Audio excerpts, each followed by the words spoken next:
حیدرآباد کا جو گاڑی بنتا ہے نا وہ کہیں بھی نہیں بنے گا.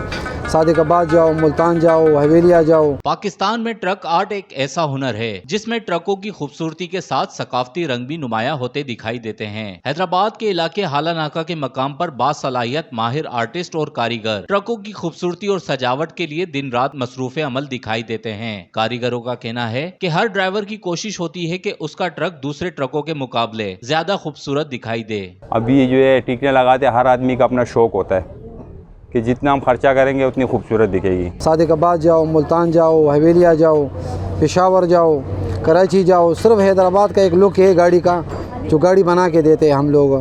اور ہم لوگ کا بھی اس کے اندر عزت ہے. مطلب ایک گاڑی اچھی بنتی ہے نا, اس کے پیچھے پھر دوسری گاڑی آتی ہے, وہ بولے یار ہمارے کو سے اچھا کر کے دو. ٹرکوں کے ٹائر سے لے کر مکمل باڈی کی تیاری میں 15 سے زائد کاریگروں کی مہارت شامل ہوتی ہے, جس میں تقریباً 1 ماہ تک کا عرصہ لگ جاتا ہے. اپنے ہاتھوں سے بناتے, جو بھی جتنے بھی کام اپنے ہاتھوں سے کرتے, باقی اس کی ڈیزائن, اس کی روشنی اور رات کو پتہ چلتا ہے, سامنے والے کو صاف پتہ چلتا ہے کہ سامنے گاڑی ہے. یہ ایک ذریعے سے لوگوں کو ایکسیڈنٹ سے بھی بچاتی ہے. ٹرک آرٹ میں صرف رنگوں کا کمال ہی نہیں بلکہ اب پلاسٹک, لوہے اور کاغذ کی مدد سے ایسے خوبصورت ڈیزائن بنائے جاتے ہیں جو رات کی تاریکی میں ہلکی روشنی پڑنے پر جگنوؤں کی طرح جگمگاتے دکھائی دیتے ہیں. کیمرہ مین عدنان زئی کے ساتھ ریحان غنی, پاسبان نیوز, حیدرآباد.